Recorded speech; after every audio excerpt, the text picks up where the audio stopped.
Thank you, Victoria. If you would like to see the captions, you should be able to, I believe it's under more, the ... on your screen. Or no, sorry, that's from my perspective. But for me, it's more, and then there's a captions option, and you should be able to view or hide the captions and also change the size of them, by the way. And we'll just give it another minute for folks to arrive since we know it's quite early in the morning, at least for me.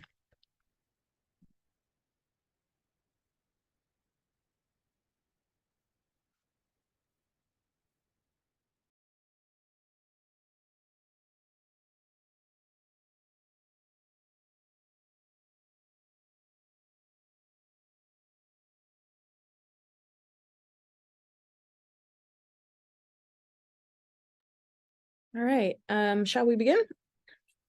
Excellent. All right. Thank you for being here, everyone. This is toward a trauma-informed teaching practice as part of our August faculty workshops.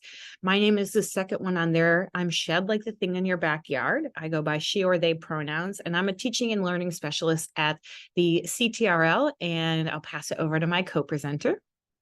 Hello, I'm Katharine Manning. I usually go by Kate and use she, her pronouns. I am a lawyer who focuses on helping to build more empathetic and trauma-informed workplaces. I'm also an adjunct professor in the Justice, Law, and Criminology department and have been, I guess, since 2018. Very excited for this program. This is one that Shed and I have taught together in the past.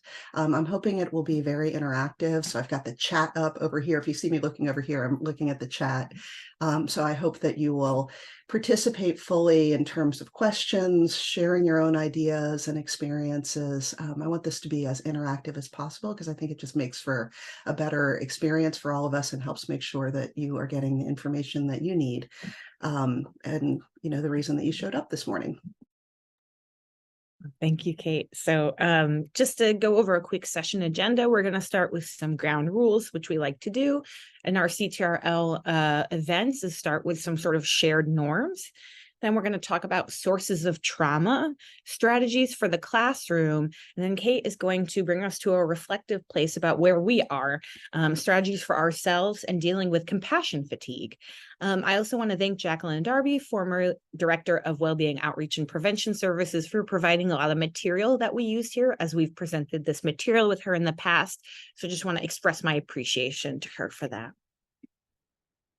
To start with our ground rules, just want to let you know we're going to be talking about trauma and trauma experiences. We're not going to talk about anything in explicit detail, but I just wanted you to be aware. If you need to take care of yourself, please feel free to do so.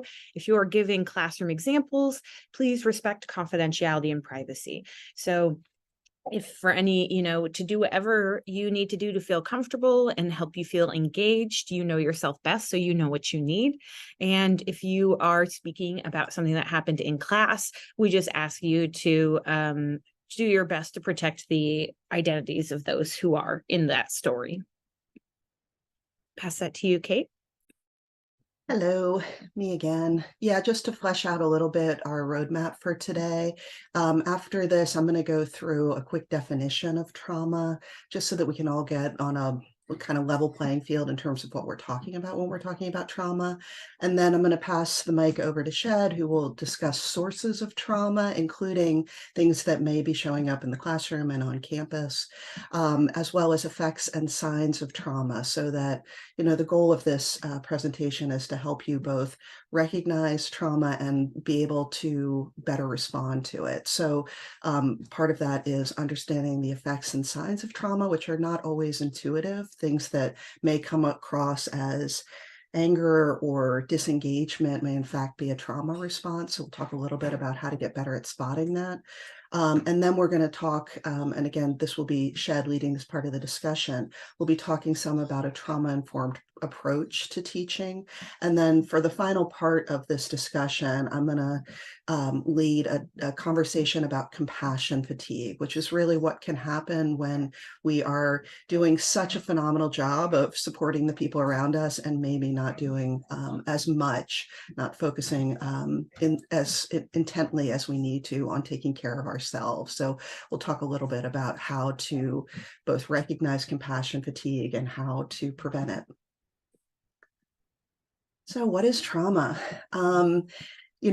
This is a term that I think has probably a million different definitions and understandings of what it is. Sometimes I talk to people who clearly think trauma is something that only sexual assault survivors and combat veterans have experienced. I use a different definition of trauma. The definition of trauma that I use is a psychological injury that impairs performance. This is the definition that I use in my work with organizations. It is kind of a slimmed down version of the definition of trauma that is used by the Substance Abuse and Mental Health Services Administration, or SAMHSA. What I like about that definition is that, in contrast to a lot of other definitions, it doesn't give you a list of life experiences and then say, if you have experienced one of these, then you have experienced trauma. What I don't like about that type of definition is that we all have different reactions to similar or even the exact same circumstance. Like if you have three people who are in a car accident together, one of them may be shaken up at the scene, but able to talk to police and other drivers, check on people, and kind of make their way into work afterward and seem to be kind of okay.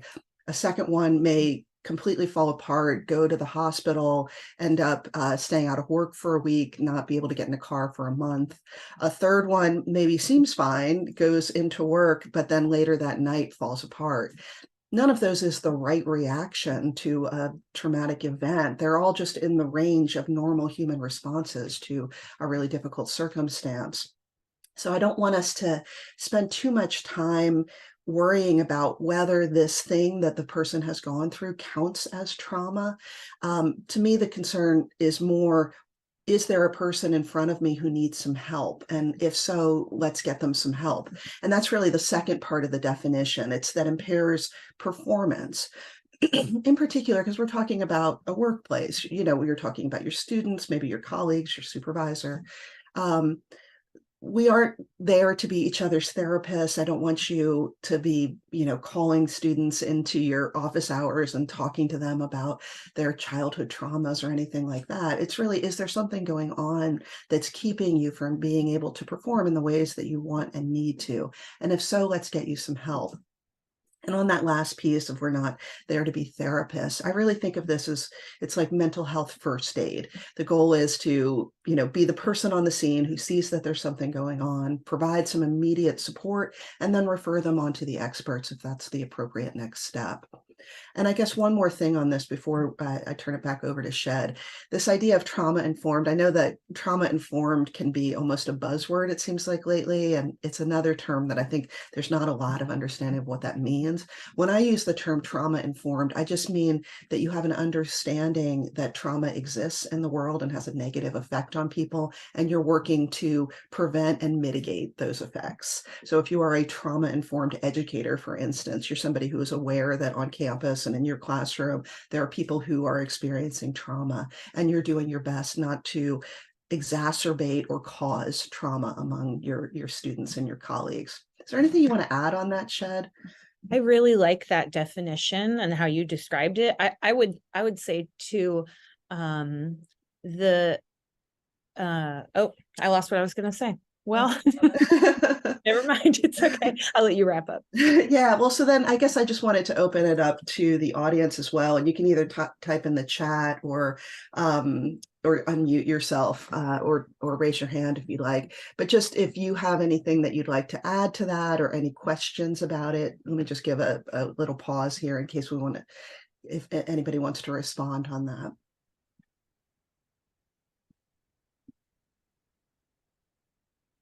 All right, I'm not seeing anybody unmuting. I can't tell if anybody's typing in the chat, but I'll keep an eye on the chat as well. Why don't we hand it back over to Shed? Thank you. Excellent. Thank you. Yes.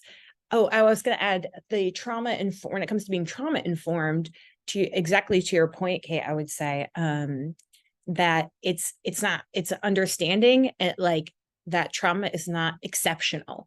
that it's not, once a year you get a student with trauma. We all are dealing with it in different ways. So being really cognizant and building an environment that accounts for that instead of treating it as, an aberration, an unusual thing that happens. So I want to talk about some sources of trauma that we might encounter, that our students might encounter. So I'm going to go over these, and then we're going to talk about what it looks like. So these are 4 categories of trauma. Again, these are not official by some sort of universal standard. This is just one way to categorize them. Direct trauma is probably the one that we are most familiar with when we think of trauma. Things like violence, neglect, abuse, gaslighting, accidents, loss, separation, illness, disasters, war, displacement, discrimination, poverty. So experiencing a direct type of psychological injury, like Kate said. But then we also have vicarious trauma, which is really, I think, under discussed, which is taking on trauma after observing or engaging it in others. So can we think of some professions? I said, especially helpers and workers, some professions that might be especially sensitive to vicarious trauma or have a tendency towards it. Feel free to share in the chat or over video. What are some professions that come to mind that might be susceptible to vicarious trauma? Police officers. Yeah, people working in enforcement. Those that have to screen on the internet like that. Those that screen YouTube videos and stuff like that. Right. Oh, that's real. Oh, wow. I never thought about that. That's a really good point, Arthur. Yeah, having to be the person who mitigates violent imagery for others must really be challenging. Emergency room stuff, totally, Lucy. Crisis intervention, people who are doing it like triage. Yeah.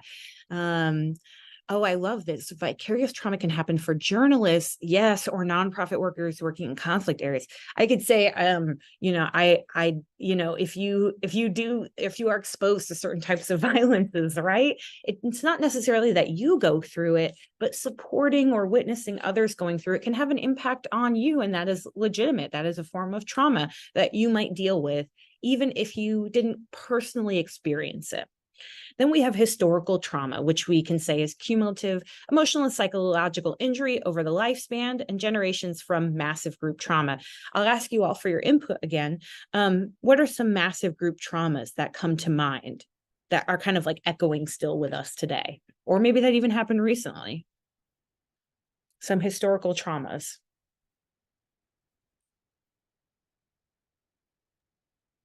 Native American displacement. Yes, totally. Native American displacement, reservations, Trail of Tears, colonialism, racism. Absolutely, Stephanie. Yeah. The Holocaust. Yes, that lives still today with people in a major way. COVID-19. Thank you, Matt. Yes. The insurrection at the Capitol. Yes, Darlene, those are excellent answers. And often under appreciated, well, not appreciated, but not acknowledged enough as something that can really traumatize us. Maybe we weren't there, but we still are impacted by it. And I wanted to make a note here about epigenetics, because there is some research on epigenetics that suggests trauma can actually be passed down genetically in different ways, imprinted on genetics, which is really interesting. And then we have intergenerational, taking on trauma which was experienced by those with whom one has lived or passed the long generations. So maybe something in your family, maybe a family member dealt with abuse, and some of the survival strategies that they have adapted have been passed on to you or another family member, or perhaps something around substance misuse has been passed down, trauma around that in your family. So these are all real forms of trauma that we deal with and that our students deal with. So actually, let me back up. Let me ask you, what are some effects and signs of trauma that we might recognize? What are some things that immediately come to mind for us?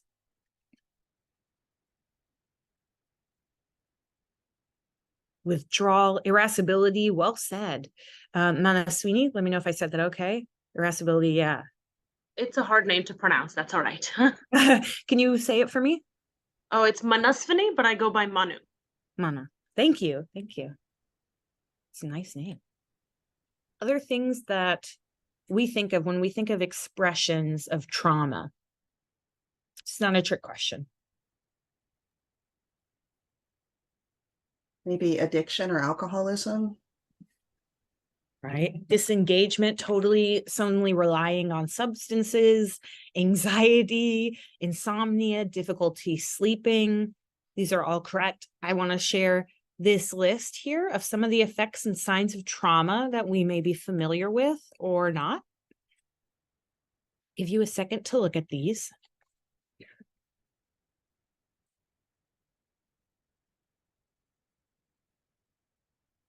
And what I highlighted here, so first I wanted to highlight survivor's guilt in the right-hand column. Are folks familiar? Give me a thumbs up, maybe if you've heard of the term survivor's guilt or are familiar with what it means.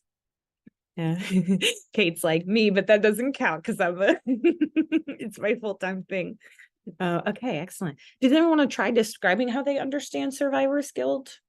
It doesn't have to be like a clinical definition or anything like that.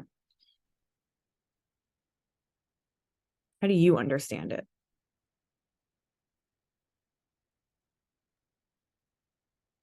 The remorse that comes from not suffering something that your partner or close friend or somebody that you're affectionate towards suffers when you were also in the same situation, perhaps. That's a beautiful definition. I really like that. Remorse for not suffering, right? Like surviving or getting through something that those around you who you cared for didn't make it through. So when we think about this, we might typically think, again, like more sort of mainstream examples of trauma, like surviving through something that other people die in or deal with injury during. But I do want to highlight also that survivor's guilt doesn't necessarily have to do with physical violence. It can deal with systemic violence. So for example, some first generation students feel a sense of survivor's guilt when they're the only one in their community or family to make it to college. It might be, right, like a sense of remorse. Why did I make it? How come everyone else didn't make it? So there are forms of trauma and guilt that we deal with that, right, they don't actually have to do, they have a different type of violence than physical violence, or can include physical violence. I also highlighted fatigue, hypervigilance, and memory issues. So hypervigilance would be being constantly on edge, right? Being constantly anxious and not wanting to engage fully because it feels too vulnerable. I highlighted these three because a lot of people have been talking about feeling this since, I don't know, March 2020-ish. So the effect the pandemic has had on people has affected people's memories. It's affected their patience when it comes to checking the news or learning about what's going on in the world. And people feel tired a lot. Maybe you feel that way. Maybe you can use a reaction to show, like, does this resonate with you? Have you felt this? Or do you know people who have felt this? Yeah. Yes. Right. So this is something that I feel like we could really address better as a society. Is COVID-19 is a trauma that we're all dealing with, and we can see it playing out not just in physical trauma that people have, but also that we feel tired. We feel like we can't, like, I don't want to check the news. I don't want to know what's going on because it's going to be bad. We feel like our short-term memory is kind of messed up, and our students feel the same. They're dealing with the same thing. Yeah. So this is where I want to ask us to pivot a little bit and think about not just the classic criteria of trauma, the effects that I showed on the last slide, but what it might look like among our students. So if students are expressing trauma, maybe we don't know that they are not sleeping or that they are, dealing with something at home, but maybe they express something in class or in conversation that gives you a sign. So what could trauma look like when it's expressed by our students and where they're instructors?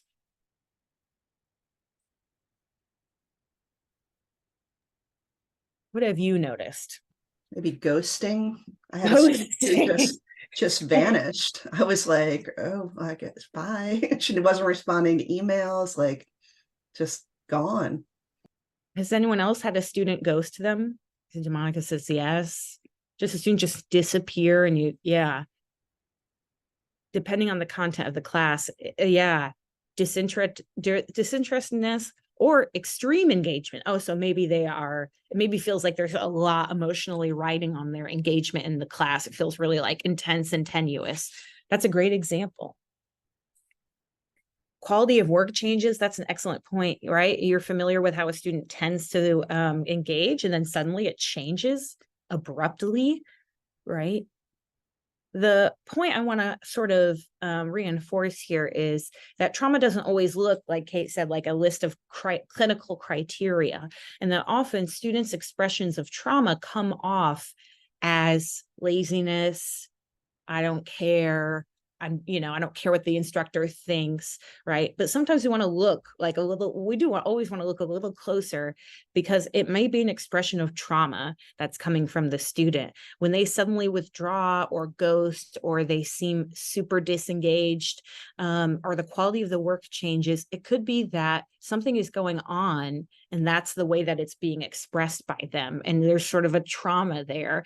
And so, to reinforce why this is important to address, I want to quickly point out that trauma and learning are not friends. In fact, they're enemies.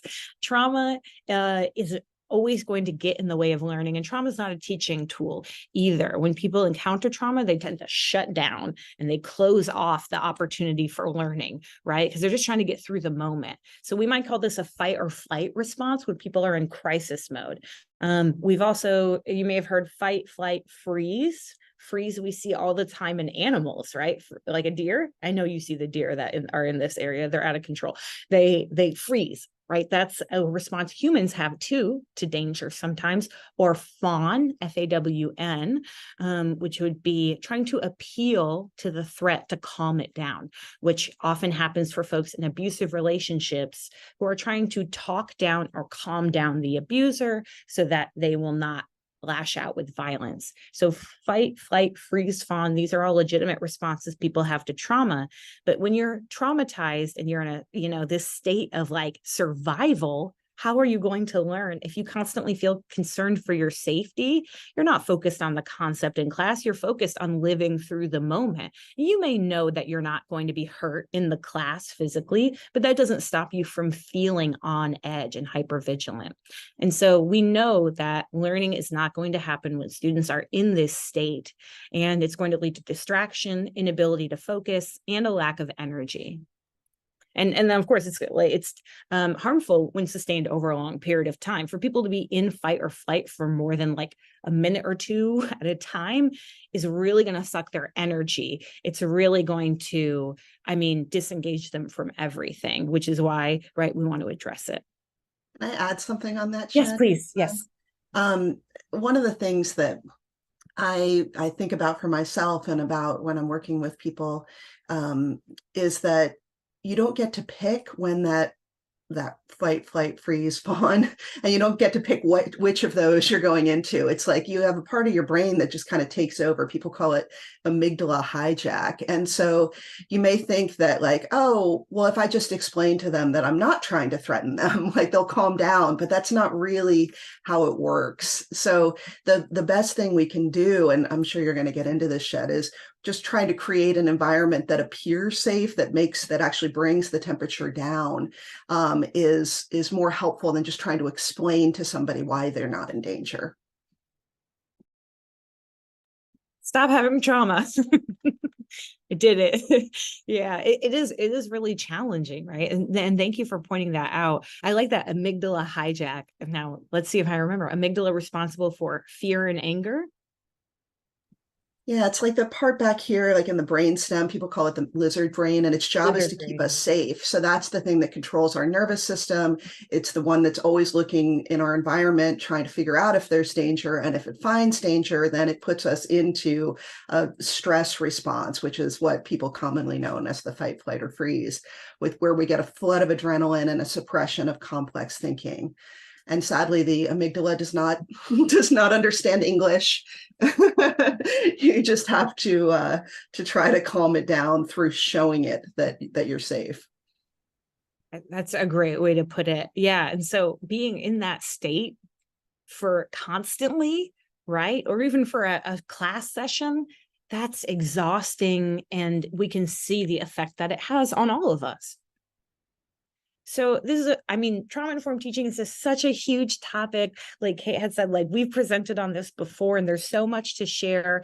I do have a full presentation about trauma-informed teaching that if you'd like access to, I'm really happy to share the slideshow and materials that really gets into every step of this approach.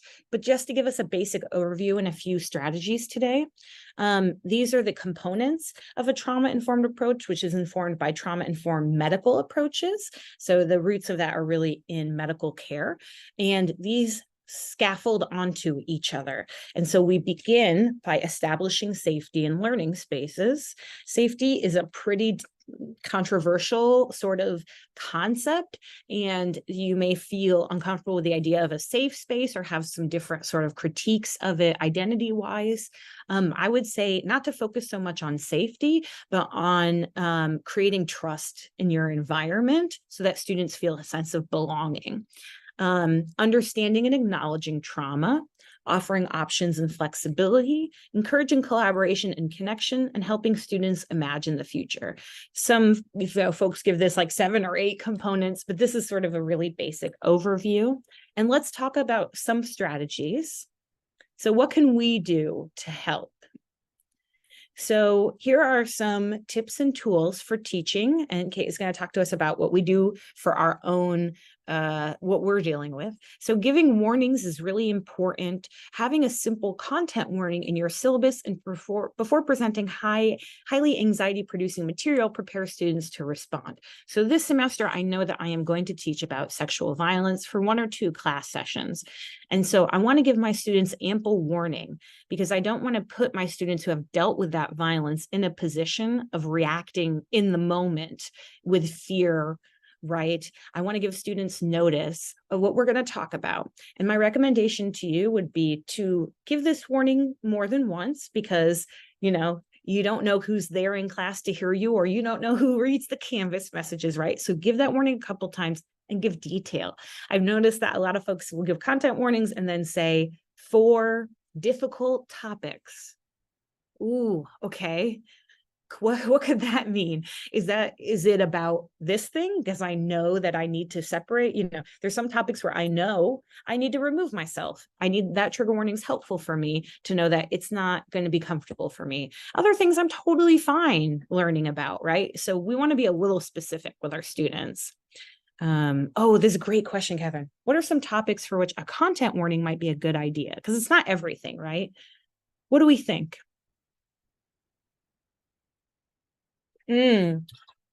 Graphic violence, excellent point. Yeah. If you feel that that's important to show your students, you want to give them ample warning, or maybe even tell them, sometimes when I watch movies that have violence in them, I warn my students, ahead of time when there's going to be blood on screen. Some people can't even look at blood, right? I don't want a student passing out in my room. Yeah, I try to do it. I don't show videos mostly because I can't figure out the technology of it. But I try to give a content warning anytime there's going to be a pretty graphic description of violence or abuse. Yeah, sexual abuse, racism and discrimination, graphic images, self-harm. So something that you think might resonate with a person's experience that could be traumatic, you might want to give a warning for it, right? And to give them a little bit of detail and to offer students a way to communicate to you that maybe they need, maybe they cannot be there for that class session because they are going through something right now and being there would not be helpful for them. Can we give them an alternate assignment? Can we ask them to come to your office? Can we find a middle ground with them so that they can show, they're not missing class because they don't care. They're missing class because they can't attend without going into a trauma response. So we want to respect that for students. Yeah, Shed, let me just underscore that. Please. I totally agree. I feel like, the issue of content warning and giving alternative assignments is not like, oh, they're getting a free pass, like, oh, you get to just walk away from class or you get to do an easier assignment or something like that. It's understanding that the content itself is going to be a barrier to learning. So let's figure out a way around that. So if you know that this movie that you're offering or this book that you're offering is going to be super, super helpful for some people, and for others, it is going to be, it's going to put them into a tailspin and it's going to make it difficult for them to engage with that topic and maybe others as well, then let's figure out a way around that, because ultimately our goal is education of the students. And if this is a barrier to it, let's figure out an alternative. Mana, please go ahead. Sorry, I just have a question at this Yeah. stage. I know we went over the signs and indicators of picking out trauma, but the thing is, so sometimes we teach classes with, say, 15 to 20 students, and how can we parse routine like disengagement from the content? Maybe it's boring or they're not interested in the topic from it being an indicator of trauma. Like, how would we know that that's the student we need to pay special attention to, or make a different assignment for them and give content warnings and things like that? That's an excellent question. Kate, what pass it to you, Kate? Yeah, I mean, so I've taught a class called Victims' Rights, where we have about a dozen. It's an upper level JLC class. So we have usually like 12 to 15 students in the class. And some of the topics are things like sexual assault, domestic violence. In my experience, I mean, I think maybe part of it is because we start from the very beginning with, there's a content warning on the syllabus, but also a discussion at the very beginning about what can come up, self-soothing tools for it, alternatives. So it's a pretty open conversation from the beginning about the fact that some things here might be difficult for some people. And I get to know the students pretty well. Now, I'm not teaching giant classes, and, maybe that makes it easier on me, but for me, it's a little bit easier to tell, because we've already had this context of an open discussion about these topics. I can see, okay, this student, I don't know if she's just tired today, or like if this was a hard topic. I might kind of just swing by at the end of class, like, hey, just checking in, how are you doing? And then it's just like opening the door to the conversation. You can't force anybody to disclose anything they don't want to, of course. You're just kind of opening the door and allowing them to say, this was a hard topic for me.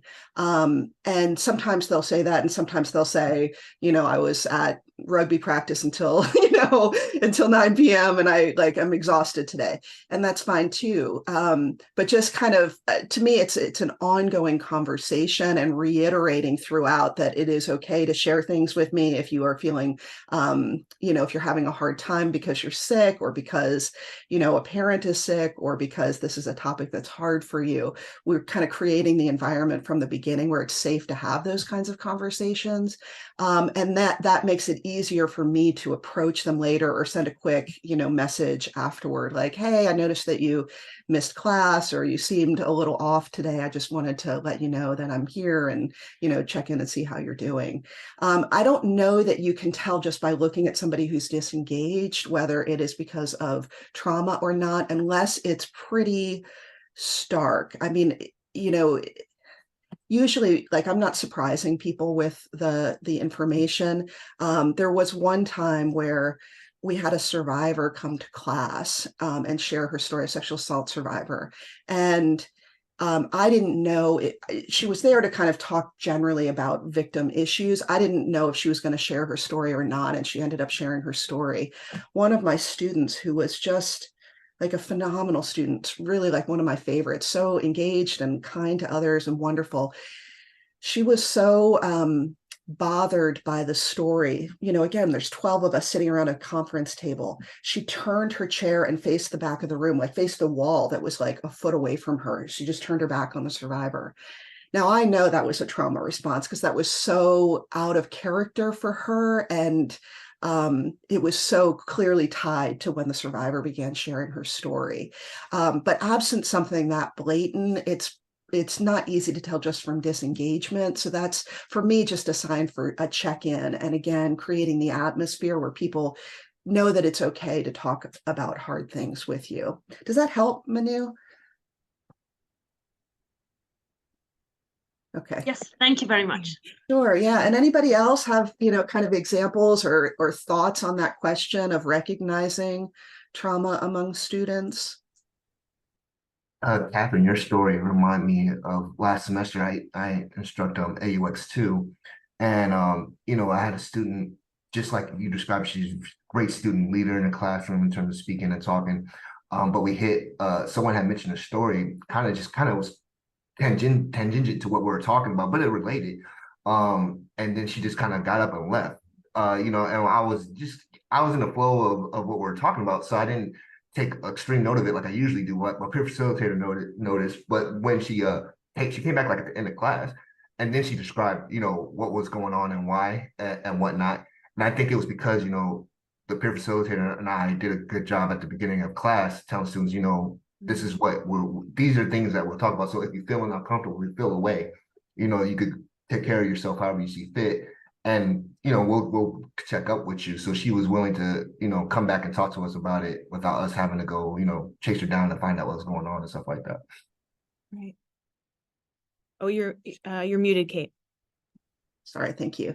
Yeah, I think that's perfect, and good job to you and your co-facilitator for creating that environment in the first place where she knew it was okay to take care of herself, because when people feel trapped, that can exacerbate that stress or trauma response, right? So I think, that's just a sign that you all had created an environment where she didn't feel like it's going to be a huge deal if I walk away and everybody's going to stare at me and judge me.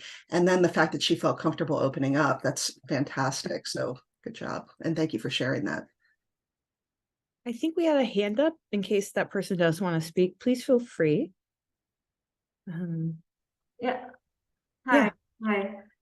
Yeah, I think I'm just thinking over these people, and I'm just trying to think about, there's so many triggers, and I'm wondering how specific should we be content warnings, because sometimes even if you say something, you never know what can trigger someone else, right?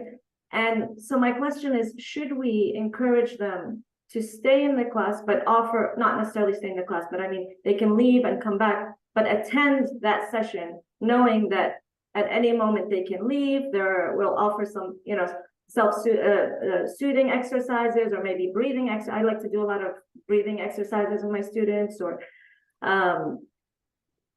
or should we, my question, I guess, is about how much should we encourage them to, or help them with the tools to cope, and how, or just let them, or just give them that out of, okay, you don't have to attend at all. Does that make sense? It makes perfect sense. It's an excellent question that we kind of struggle with in different ways. And I would say, I think it's really great to share coping strategies with your students, because it humanizes it, and it shows that there's nothing to be ashamed of, and that it's a very real thing, which is part of trauma-informed teaching, is recognizing that what students are going through is real and that you appreciate it. I think it can be helpful to give students the out, but also maybe say, if you do come to class, I am going to I understand if you need to take a moment, I'm going to offer you these coping strategies, but also to allow a student to have the choice that if it's an especially challenging conversation, speaking for myself, I know when we talk about trigger warnings, it's I'll just share my own experience. So for me, a trauma response that I have is hiding under tables. And so I would be very nervous to go to class and then try to find a table to hide under, right, if I was triggered. So I like the idea. I love the idea of modeling some strategies and teaching them strategies, or even asking them to share strategies with each other. And then, but if students do really feel like they can't be there, to give them a line of communication, I think, to express that. That's a great question. Yeah, and if you don't mind, Shed, I'll just kind of give my spin on it. So the way that I handle that is, in the first class, we have a discussion about those kind of self-soothing, like you said, the breathing techniques. I share a couple of others, like name it to tame it, just engage your check in with how you are feeling. Like you notice your heart rate going up, then ask yourself, how am I feeling? I'm feeling scared, I'm feeling angry, feeling threatened. Just putting a name to it can help you feel more in control. Another one I share is engaging one of your senses. So noticing the smell of coffee from the next room, or putting your hand on the desk and feeling it, is it smooth or rough? Those are things that can ground you in the present moment. And that's your way of, remember I talked about like the amygdala and it doesn't understand English. If you can show it that I'm safe, I'm right here, I'm, sitting at my desk, I'm not being chased by a bear, that can help calm down your nervous system. And then I also open it up for discussion, and the students will have some of their own to share. And I like that, one, because they have great ideas, but also because it's kind of modeling that this is a good thing. Like you are, it's a helpful thing in the classroom if you are somebody who can share things about how to take care of yourself. And I always leave open the idea of walking away. It doesn't happen all that often, I have found. Another thing in terms of the, we'll talk about it more generally in the first class, the content warning, but if we have a class where we are going to be getting into detail about something difficult, like we're going to be reading a case about sexual assault that has some detail about it, and it's going to be important to the discussion, I will say, so in this class, we're going to be talking about X case. There is pretty graphic detail of a sexual assault there. It's about these pages. It's not super relevant to the things that we're going to be discussing, so you're welcome to skip that part in the reading, but I do want to just let you know it may come up in the class discussion. Just giving people that level of detail about it allows them to prepare themselves. And, Shed talked about creating a safe environment. To me, a big part of safety is transparency. Like, do I understand what is coming? And I will tell you from my personal experience, I have a family history of domestic violence. And, often I am encountering images involving intimate partner violence. Just, it's harder when there's no warning. When I sort of stumble upon it, it hits me a little harder than if I know this is coming and I can kind of like gear myself up. It's not like I have to leave the classroom or anything. It just helps me to know that that's coming, and I can, remind myself of the breathing, the, touching the desk, all of those same soothing techniques. Thank you. Thank you for that. And two things I wanted to add. The first is when it comes to transparency, this is such a great point. Kate, maybe I mentioned this on the next slide and I'm giving myself away, but explaining to students why you're engaging that material. So I am going to, I'm going to show this graphic video where we're going to talk about sexual violence, but why? It's for a purpose. It helps students understand, right? You're not doing it for fun. You're doing it for a purpose to help them build a skill in the class. The other thing I would say is a really good question we had earlier about how can you tell disengagement from, a trauma response that, sort of like a more typical disengagement. Something that might help is asking students to like set goals for themselves, or do some sort of check-in at the beginning of the semester, like what are they excited about? What goal are they going to set for themselves for like learning this semester? Not anything you grade, but something that lets you know how they are at the start. And then maybe if you notice that suddenly they're drifting away from their goal, because some students will be like, I just want to get through the class. You're like, I got it, but some students say like, I'm really passionate about this. So when you notice the withdrawal, it is a little more telling. So let me make sure I have an eye on the chat. Yeah.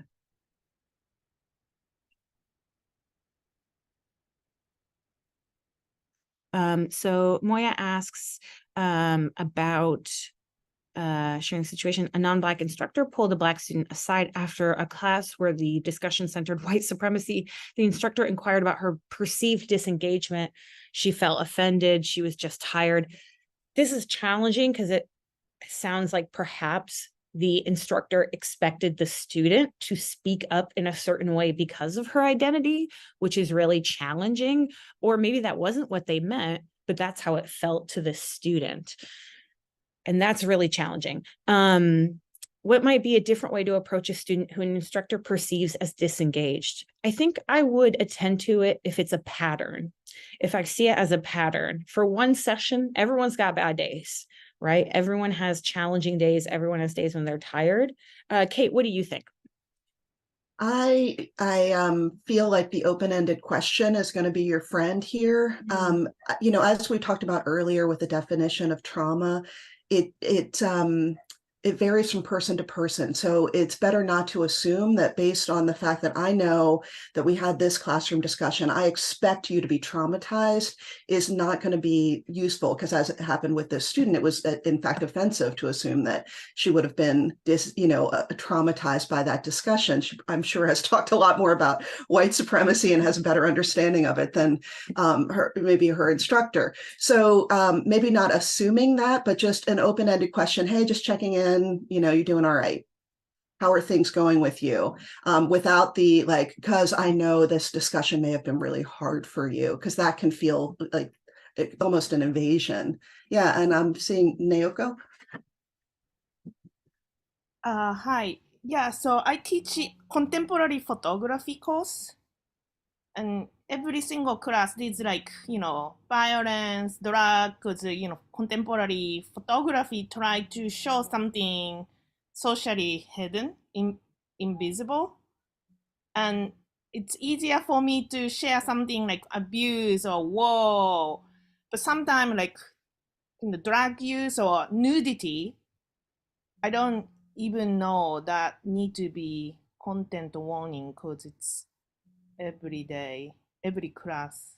So I guess is nudity trigger trauma?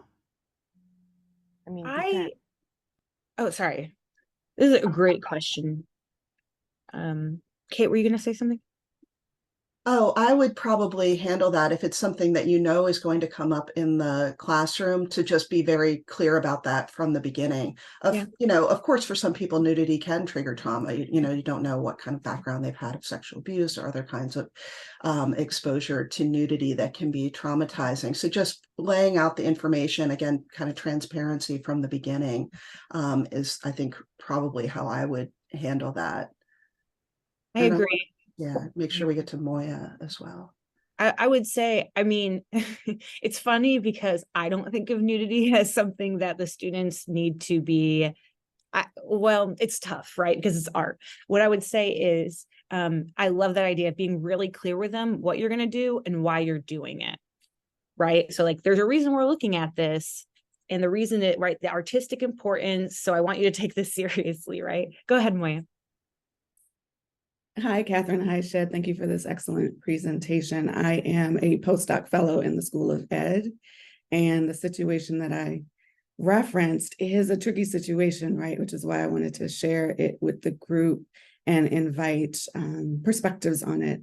And the student came to me, a different instructor, and shared this experience with me.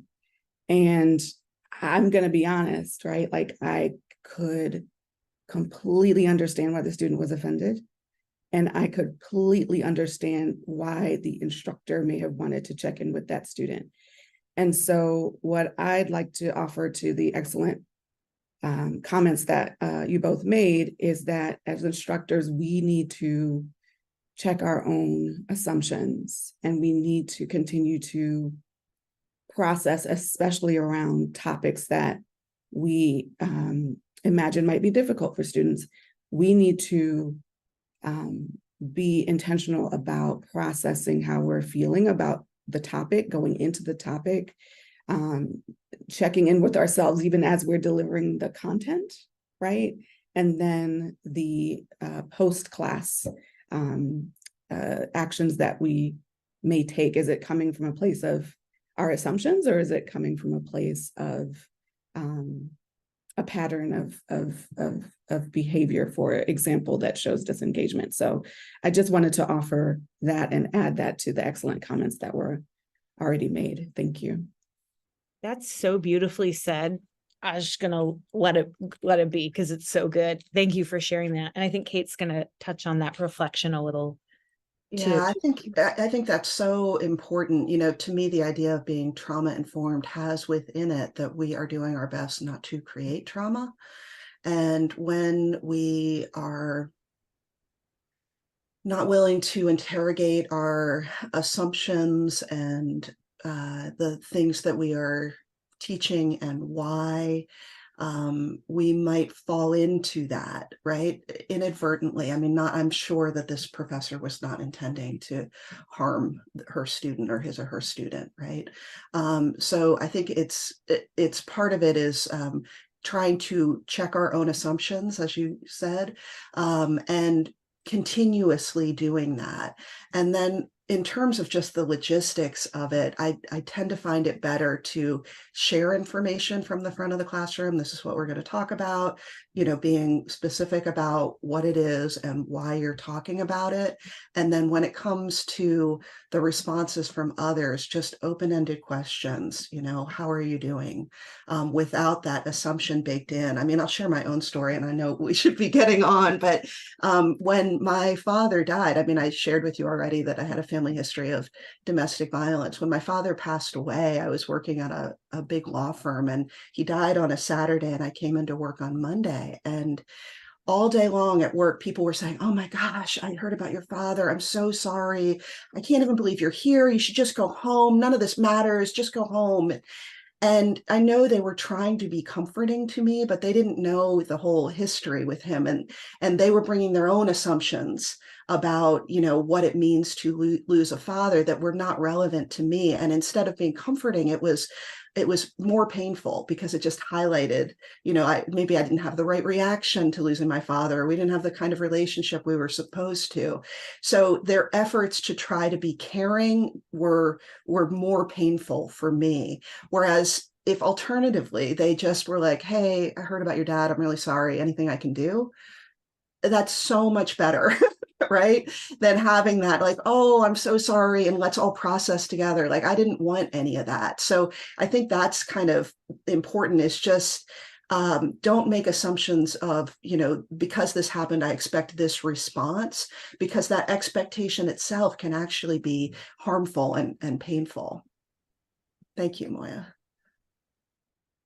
Thank you for that. So I want to finish up this slide for us so we can move on to Kate's segment, allowing for self-soothing. So, right, we all have different ways of soothing ourselves.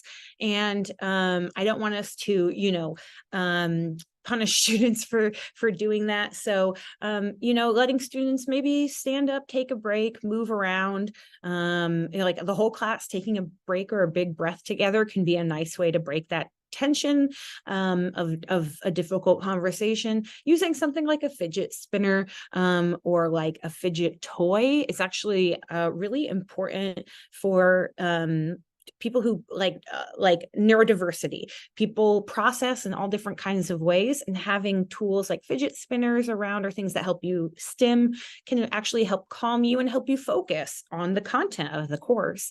Leaving the room or doodling. I'm a doodler. That doesn't mean I'm not paying attention. These simple actions help with grounding. Perhaps you are a person who has a place you like to sit when you enter a room. A lot of us have a preference. I know a lot of people like to sit without their back to the door. So things like this are really important for feeling comfortable and like you can take in new information. If you're busy feeling like really stilted and stuck in place, that you feel kind of on edge, it's hard to learn, right? And of course, having resources readily available, like in your syllabus, bringing them up maybe at the end of the class where you teach on the challenging topic. Oh, that's a great question, Lucy. And maybe we can get to that towards the end in our Q&A. For those of us who teach remotely on Zoom, how can we recognize trauma? Excellent question. Just to move through these. Right. Being mindful of the material structure, right? We want to try and break things up a little bit for our students, also for ourselves. Teaching about violence repeatedly is pretty exhausting. Ask yourself if this is necessary. This comes back to Kate's point about transparency. Why are students dealing with the graphic or challenging material? Showing them what the reason is and asking yourself, okay, do I need to show them the violent material, or can I transmit it to them in a different way? Or if we do watch it, can I explain to them really clearly what they're watching for and what they're supposed to be taking from it? Right. So, you don't necessarily have to go through the thing, but watching a traumatic incident can really lead to a vicarious trauma response. So we want to prepare our students for what they're going to watch or read. And of course, showing grace. There's a line between being informed and being triggered. For some, that line is thick. For others, it's thin. prepare your space for those who have thin lines. So we don't want to assume that everyone is in great shape and can just, brush all of it off. Start from the perspective of those who are the most vulnerable and think about how we can serve them, how we can work for them. If we take care of them, then we're going to be helping everyone in the class. So rising tide lifts all boats kind of thing. So before we transition to Kate, I want to ask you quickly to share in the chat, what's one of your favorite forms of self-care? And this could be something really helpful to share with your students too. But go ahead and share, no right answers. Yeah, I love that idea of sharing it with your students. Yeah, my breathing is one of mine too. I call it noisy self-care. Like, it's not just that we are taking care of ourselves, we're doing it out loud, because that demonstrates that it really is okay. You can say, wow, this has been a really heavy topic. I think I need a quick break. I'm going to go outside, look at the sky for 5 minutes. I encourage you to do the same. And then let's meet back here at 9:45 or whatever it is. Love that. Yeah, and that 5, 4, 3, 2, 1 method. I assume you mean the 5 things you can see, 4 things you can hear. Is that what you mean by that? Yeah. Oh, anchoring. Nice. Oh, sorry. Did you want to add? TF, were you about to clarify the 5, 4, 3, 2, 1? Exactly that. The 5 things you can see, using the 5 senses just to get back to our bodies, and it helps with anxiety a lot. So 5 things you can see, 4 things you can touch, 3 things you can smell, and 1 thing you can taste, but I'm missing 1. Hear. 2 things you can hear, maybe, I don't know. Do a different thing for each one. Yeah, that's great. Yeah, it's that kind of grounding technique. And you could even do looking around the room. Can I list 3 blue things that I see? It's just all about kind of calming your nervous system. I love that one. I love that. There's also some really interesting there's calming properties for certain scents, which is kind of like the basis of aromatherapy, but smelling something really pungent like peppermint will really, really get your focus back on the moment. We have beautiful ideas in the chat. Cup of coffee while listening to my favorite music. I love that. Mindful eating or cooking, nourishing yourself, doing something nice for yourself. I love this. I play gong. I've done a gong sound bath before, where you feel the vibrations from the gong through the floor while doing yoga. Amazing. Totally recommend it.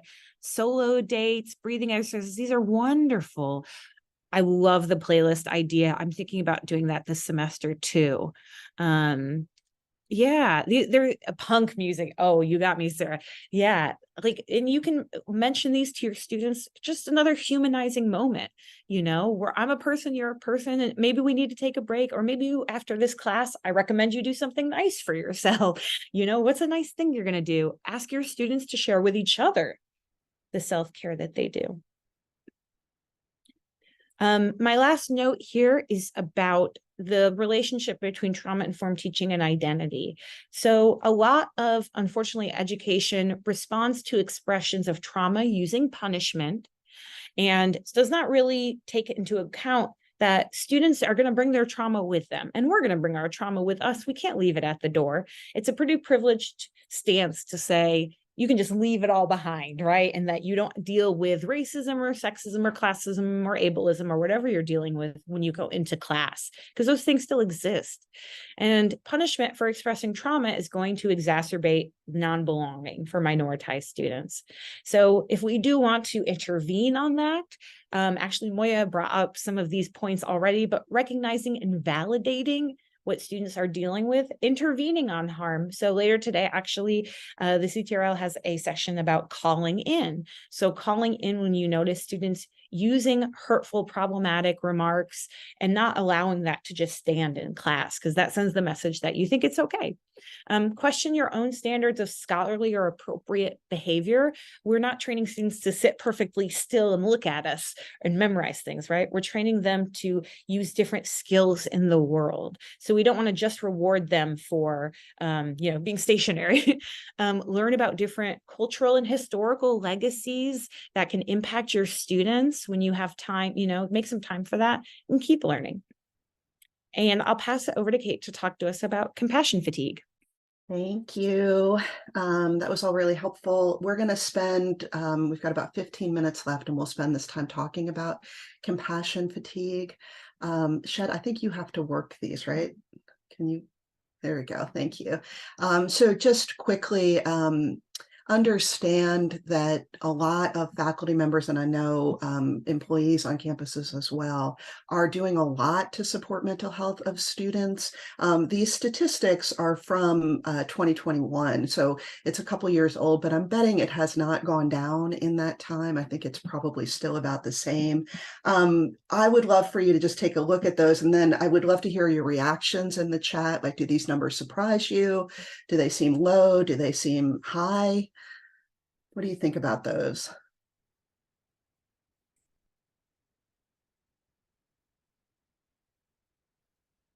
Keep going back to Sarah. Punk music. Yeah, I will tell you, mine is 90s hip hop. That's what I do. Yeah, 1 in 5 feels low. Yeah, it might be even higher than that. And 80% on target. I will tell you, it is not uniformly distributed across professors, as you can imagine. Women are having more of these conversations than men. People of color are having more, transgender are having more. And also there seems to be more of the discussions happening among faculty who are sort of in their middle of their career. So very junior faculty and very senior ones are having fewer of the conversations. But yeah, I think it's important to recognize that it's both important that we are having these conversations with students, but also that it takes a toll on us. So next slide. Oh, and thank you I hope everybody's seeing Shed's comment in the chat. That's helpful. So just a quick definition about, yeah, exactly, Moya. Just a quick definition to understand what compassion fatigue is. We talked a little bit about vicarious trauma, which is I think of it as like the contagion effect of interacting with people experiencing trauma and distress. It kind of, we absorb it a little bit. Vicarious trauma is something that can happen in one conversation or one interaction. Compassion fatigue is a little different. It sneaks up on you slowly over time. And for that reason, it can be harder for us to catch. It's kind of like that expression, by the time you're thirsty, you're already dehydrated. Compassion fatigue is a little bit like that. The way that it manifests is a diminished ability to empathize or feel compassion for others. So it's like you become almost numb. And so you could be reading about something horrible in the news or interacting with somebody who's experiencing something, and you think, why do I feel nothing at all right now? That can be compassion fatigue. So next slide. So what do we do? One of the things about compassion fatigue is because it is so, it builds up slowly over time. It is very, very difficult to catch it. Let me just give you a quick example of that. There was a guy that I worked with at the Justice Department for many years. He was a prosecutor of child exploitation cases. So really, really difficult cases. He was a great lawyer, great in the courtroom, also great with the kids and with their families. And he and I worked together on a project for a few years, and I just really liked him. He was just a really nice guy. He was easy to get along with, hardworking, polite, kind, just a great guy. And then the project ended and a few years passed, and I didn't see him very much in those intervening years. And then a second project brought us back together, and I thought, oh, this would be great. I'm glad to get to work with him again. But this time he was like a different person.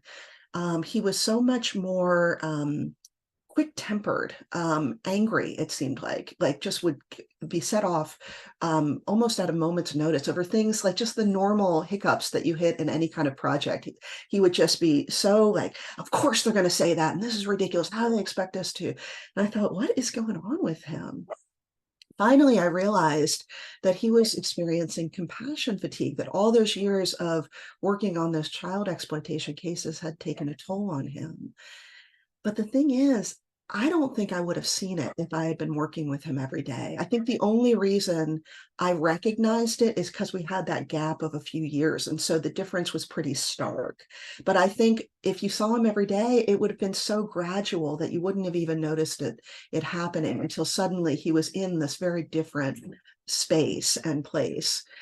So because of that, what I recommend is with compassion fatigue, this is one of those areas where the best defense is a strong offense. Like you have to take affirmative steps to protect yourself from it, particularly if you are in a role or an environment where you are exposed a lot to trauma of others. It's going to be particularly important for you to take these affirmative steps. As somebody who has struggled with this over the years, I'm going to share with you my 3 best tips. These are hard-won tips and things that I still struggle to remember, but I keep returning to again and again. The first one is have self-care. I call it a daily reset. So something that you do for yourself every day. And we had some great examples in the chat already. And this is not something that you're that you feel like, oh, like it's not about losing 10 pounds. Let me just say that. So it could be that your self-care is exercise, but make sure that it's really something that is feeding your soul, that you're not just doing it because, you know, oh, I have to do X or Y or Z. It's supposed to be something that really makes you feel good. So think about whether you have something already that you do every day. I'd love to see in the chat. I mean, this is maybe in line with what you were just talking about in the chat, but are there things that you are making sure that you do every single day to take care of yourself? Like for me, I do a little bit of yoga and a little bit of meditation every day. Doesn't have to be a long thing. For me, sometimes it's 5 minutes combined. I mean, it's really short. I have a friend who every day at noon, her watch prompts her with a breathing technique for 1 minute. I remember speaking once to child forensic interviewers at FBI. So these are people who at a moment's notice can get a phone call and have to be on a plane within an hour because they have to go do this interview. They don't know if this kid can go home tonight until this interviewer talks to him or her. So for them, they're like, I have no control over my schedule. But one woman said, what I do is every morning, I don't know where I'll be, but wherever I am, I put my feet on the ground and I say, thank you. Thank you for this day. And for her, that's her daily reset. Maybe for you, it's art of some type. Shed says she's a doodler. I'm kind of a doodler myself. Music is a great one. So for me, with my 90s hip hop, I have a great playlist and I put it on while I'm making dinner and dance around the kitchen. My brother listens to opera in the car.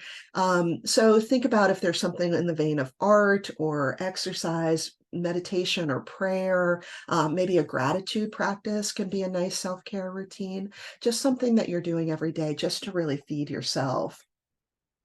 I'm just taking a quick look at the chat. Yeah, mindful meditation. Thank you, Janice. Yeah, and Shed, you've got your plants. That's a good one. That's kind of an art one as well. Moya, you take a photo of something every day. That's really beautiful. I love that. Yeah, 15 minutes of silence, walking and journaling, dance class. I love that. Oh, Thich Nhat Hanh's Happy Teachers. I haven't read that. I'm going to check that out. Thank you. Yeah, music and writing in your prayer journal. That's beautiful. Wonderful. So yeah, just think about, is there something that you can do every day? If you don't already have a practice, there are some great ideas there in the chat. So see if there's one that you could borrow to build into your own day. The next one is we have to get better about talking about the hard stuff. I think particularly people who are really good listeners sometimes forget that other people can listen to us too. So just right here, right now, I would love to see you try to think of 5 people that you could call on when you're having a hard day. And when you've got your 5, just write yes in the chat. So 5 people, it could be maybe, you know, friends, family members, colleagues, just somebody that you know that if you were having a hard day, you could reach out to. Okay, good. Excellent. If you're having trouble thinking of 5, journals can count. I love my journal. Don't underestimate the benefits of therapy. There are professionals out there who can help us work through issues a lot more quickly than we could on our own. And also work on developing those relationships. Ask a colleague to have lunch with you on Zoom or in person. If you see a neighbor who walks their dog at the same time you do, walk with them. Develop those relationships now, because those are the things that are really going to help you get through the hard times. And if you do have your 5 or your 4 or your 3, I would urge you, send them a quick text message right now and say, hey, just thinking of you, really glad that you're my friend, you're in my life. I hope you're having a great day. Just shore up those relationships, because those are pretty powerful. And then finally, recognize your warning signs. And by that, I mean those signs that you are beginning to experience compassion fatigue. We've talked about a few things like insomnia, sharper edge to your humor is a common one, maybe shorter temper, maybe you're getting sick a lot, reduced immune system. Just, if you're somebody who struggles with addiction, this might be when it comes and taps you on the shoulder. Just recognize your own warning signs. And when you see them, that's when you need to double down on 1 and 2. So recommit to your self-care and lean on others for support. All right, my friends, I was trying to finish up with a few minutes left. It looks like we've got just a couple. Are there more slides, Shed? I can't remember. Oh, good. Perfect timing. I can go over these. I think that was our plan. Trying to remember. So this is a lot of resources, and we're going to share these slides with you after. So please don't feel like you have to, or maybe you want to screenshot them. But there's a lot of different options for reaching out to your students on campus.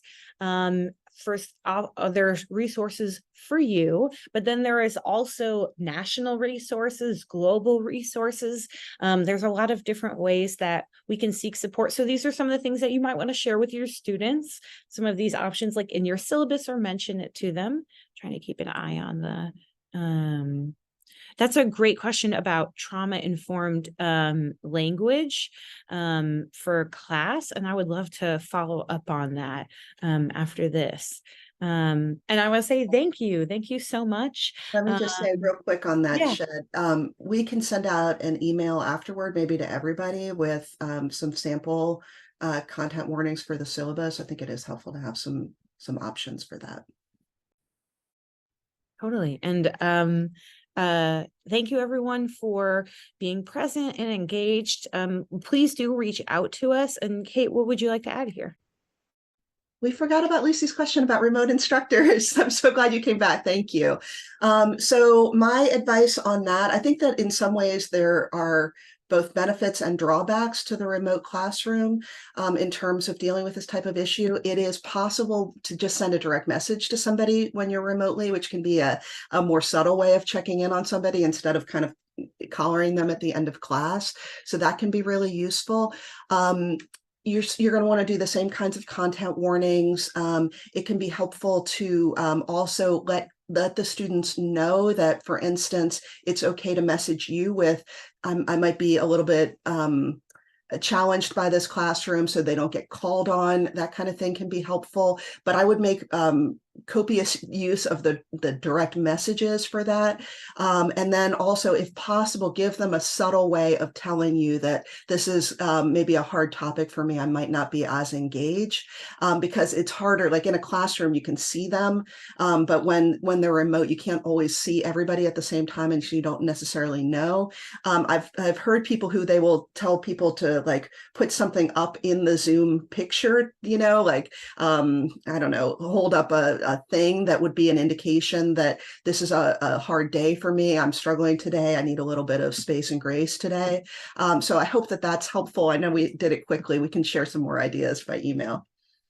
I would also add, so I mentioned having small groups in your Zoom classroom for students to check in with each other just in a low stakes way, but also like we can take the opportunity of metacognition. So students reflecting on their own learning, you could maybe check in with them through the semester and ask them to maybe do a quick, like, it's like a participation grade, like, how are you doing? And Do you like, what's working for you in class? What are you struggling with? It could even be like 2 questions, right? But it could be a really good way for students to not just reflect on how they're doing this semester, but also maybe transmit to you if they feel confused or disengaged or something like that. And then always having those communication pathways open and reminding students of those communication pathways. You can get in touch with me about this, or my office hours are at this time. And if you need, if you feel like you need a little extra support or are confused or frustrated about something, I really encourage you to, send me an email, something like that. Maybe not with frustration, but with the person, but with the content. Yeah, I think that's a great idea, Shed. I read about a professor who every day, the first thing in class is, I think, 2 questions where they're supposed to rate how they're feeling that day. And I think that's such a great way of making it okay to talk about how you're doing. So. Yeah, I like that. Yeah. And again, when you share a little, you don't have to share, like, you don't have to be like, well, I was born in Pennsylvania, but rather every now and then, like Kate said, saying, it like, yeah, I do feel exhausted by this, or, does anyone else feel like, after Thanksgiving, I always say to my students, does anyone else feel like, oh gosh, I can't do this, and they'll be like, yes. I'm like, I know, let's work together and get through this together, Yeah, So thank you all so much. We'll hang around a little bit more for other questions or thoughts or strategies that you would like to share, but we really appreciate you all being here today, and we will follow up. Thanks, everybody. Good luck. Have a great semester. A wonderful semester. Thank you. Thank you both. Thank you. Thanks. Thank you. What a wonderful crowd. Yeah, it was great. I loved that.